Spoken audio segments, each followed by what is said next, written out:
आज हम Vistas book के एक ऐसे चैप्टर में डाइव करेंगे जो हमें बचपन की यादों के जरिए ऑपरेशन और रिबेलियन की एक पावरफुल स्टोरी बताता है, मेमोरीज ऑफ चाइल्डहुड। सोचो, अगर कोई आपकी आइडेंटिटी, आपकी पहचान आपसे जबरदस्ती छीनना चाहे तो आप क्या करोगे?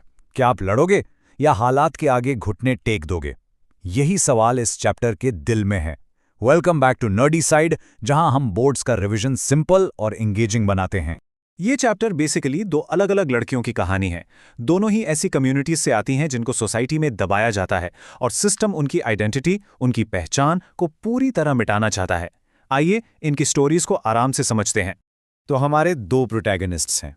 एक तरफ है ज़ित्कला सा, एक नेटिव अमेरिकन जो अमेरिका में रेशियल डिस्क्रिमिनेशन के खिलाफ लड़ती है, और दूसरी तरफ है बामा, एक तमिल दलित राइटर जो इंडिया में कास्ट सिस्टम के अगेंस्ट आवाज उठाती है। देखो, दोनों की दुनिया बिल्कुल अलग है, पर उनका दर्द और उनकी लड़ाई एक जैसी है, अपनी डिग्निटी और आइडेंटिटी को बचाने की लड़ाई। चलिए पहली स्टोरी से शुरू करते हैं। ये ज़ित्कला सा के कार्लाइल इंडियन स्कूल में पहले दिन की कहानी है। एक ऐसा दिन जो उसके लिए एक साइकोलॉजिकल टॉर्चर बन गया था। अब जरा इमेजिन करके देखो, एक शांत फ्री एनवायरनमेंट से आकर वो एक ऐसी जगह पहुंचती है जहां हर तरफ शोर है, डिसिप्लिन का अत्याचार है, जोर जोर से बजती बेल्स, जूतों की अजीबोगरीब आवाज, एक ऐसी लैंग्वेज जो उसे समझ नहीं आ रही। ऊपर से उसके कपड़े भी बदल दिए जाते हैं, उसकी ट्रेडिशनल ब्लैंकेट छीन ली जाती है।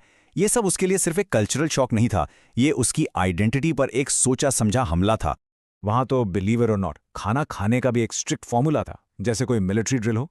पहली बेल पर चेयर खींचो, दूसरी पर बैठो, तीसरी पर खाओ। इस कंफ्यूजन में ज़ित्कला सा गलती से पहली बेल पर बैठ जाती है और सब लोग उसे घूरने लगते हैं। सोचो वो कितना अकेला और आउट ऑफ प्लेस फील कर रही होगी। तभी उसकी दोस्त जुडेवन उसे आकर बताती है कि स्कूल वाले उनके लंबे बाल काटने वाले हैं।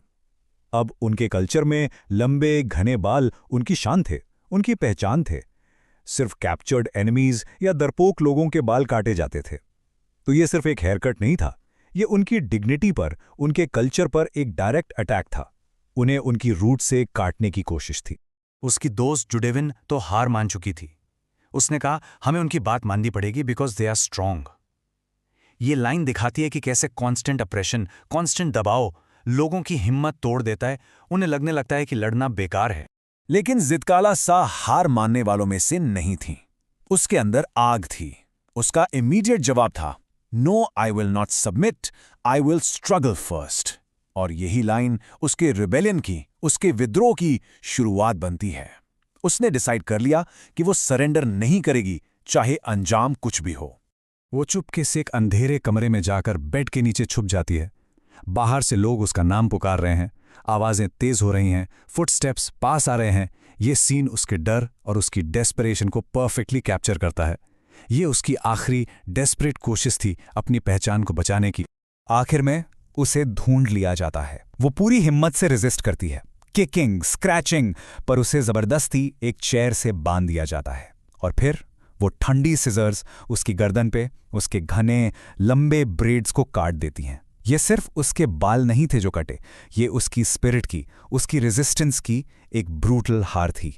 बाल कटने के बाद उसकी हिम्मत बिल्कुल टूट जाती है। ये एनसीईआरटी की लाइन एग्जाम के लिए बहुत इंपॉर्टेंट है। वो कहती है, अब मैं सिर्फ उन बहुत सारे छोटे जानवरों में से एक थी जिसे एक चरवाहा हाँक रहा था। ये लाइन उस डीह्यूमनाइजेशन को शो करती है जब एक ऑपरेसिव सिस्टम इंसान से उसकी इंडिविजुअलिटी छीनकर उसे सिर्फ एक नंबर, एक भीड़ का हिस्सा बना देता है। तो ये थी ज़ित्कला सा की लड़ाई। अब चलते हैं हमारी दूसरी स्टोरी की तरफ, बामा की कहानी। बामा एक छोटी सी मासूम बच्ची है जो अभी तक अनटचेबिलिटी यानी छुआछूत के घिनौने सच से बिल्कुल अनजान है। बामा के लिए उसकी गली एक जादुई दुनिया थी। स्कूल से घर का 10 मिनट का रास्ता वो 1 घंटे में पूरा करती थी, क्योंकि रास्ते में इतना कुछ था देखने को। बंदर का खेल, सांप सपेरे, 3 दिन से साइकिल चलाता आदमी, मंदिर की घंटी, मिठाई की दुकानें, ये सब चीजें उसे अट्रैक्ट करती थी। ये उसकी इनोसेंट क्यूरियोसिटी को शो करता है।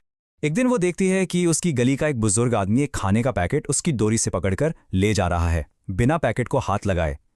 बामा को ये देखकर बहुत हंसी आती है। उसे लगता है कि ये कोई गेम है या शायद वो आदमी बेवकूफ़ है जो पैकेट गिरा देगा। वो हंसते हंसते ये पूरी कहानी अपने बड़े भाई अन्नन को सुनाती है, लेकिन अन्नन हंसता नहीं है। उसका चेहरा बिल्कुल सीरियस हो जाता है।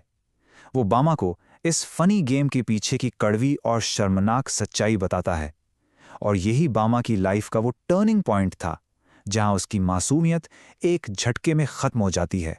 अनन ये समझाता है कि वो आदमी इसलिए पैकेट को स्ट्रिंग से पकड़े हुए था क्योंकि वो लोअर कास्ट से था और उनका टच अपर कास्ट के लैंडलॉर्ड को पल्यूट कर देता, यानी अपवित्र कर देता। ये डिस्गस्टिंग प्रैक्टिस ही अनटचेबिलिटी है।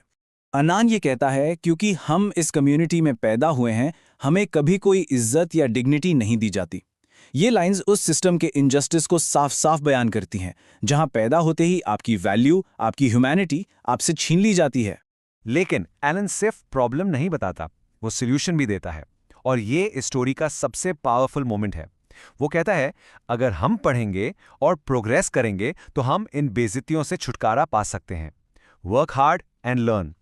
यही वो एडवाइस है जो बामा के गुस्से और शर्म को एक कंस्ट्रक्टिव डायरेक्शन देती है।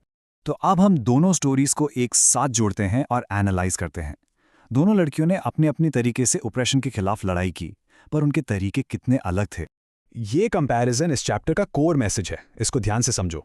एक तरफ ज़ित्काला सा ने डायरेक्ट फिजिकल रेजिस्टेंस चुना, उसने लड़ाई की, छुपी, पर एंड में हार गई और उसकी स्पिरिट टूट गई। वहीं दूसरी तरफ बामा ने अपने भाई की सलाह मानी और एक अलग रास्ता चुना, इंटेलेक्चुअल रेजिस्टेंस का। उसने पढ़ाई को अपना हथियार बनाया।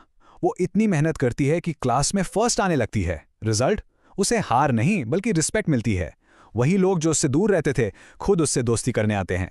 तो चलिए इस पूरे चैप्टर को जल्दी से समराइज करते हैं और कुछ एग्जाम के लिए इंपॉर्टेंट पॉइंट्स डिस्कस करते हैं। एग्जाम के लिए आपको थीम जरूर याद रखने हैं। डिस्क्रिमिनेशन, लॉस ऑफ आइडेंटिटी और सबसे इंपॉर्टेंट अलग अलग तरह का rebellion, physical versus intellectual. Symbols को मत भूलना। ज़ित्किला सा के बाल सिर्फ बाल नहीं, उसकी कल्चरल आइडेंटिटी और स्पिरिट का सिंबल है। और बामा की स्टोरी में वो वड़ाई का पैकेट अनटचेबिलिटी की पूरी घिनौनी प्रैक्टिस को रिप्रेजेंट करता है। इन पॉइंट्स को आप अपने आंसर्स में यूज करोगे तो मार्क्स जरूर अच्छे आएंगे। इस चैप्टर के डिटेल्ड नोट्स, क्वेश्चन आंसर्स और इंपॉर्टेंट पॉइंट्स हमारे टेलीग्राम चैनल पर अवेलेबल हैं। लिंक डिस्क्रिप्शन में है। मेरी सलाह है, पहले चैप्टर को एक बार फिर से रीड करो और फिर नोट से रिवाइज करो। आपका रिटेंशन ऑटोमेटिकली बेटर हो जाएगा। Keep learning and keep fighting your own battles smartly.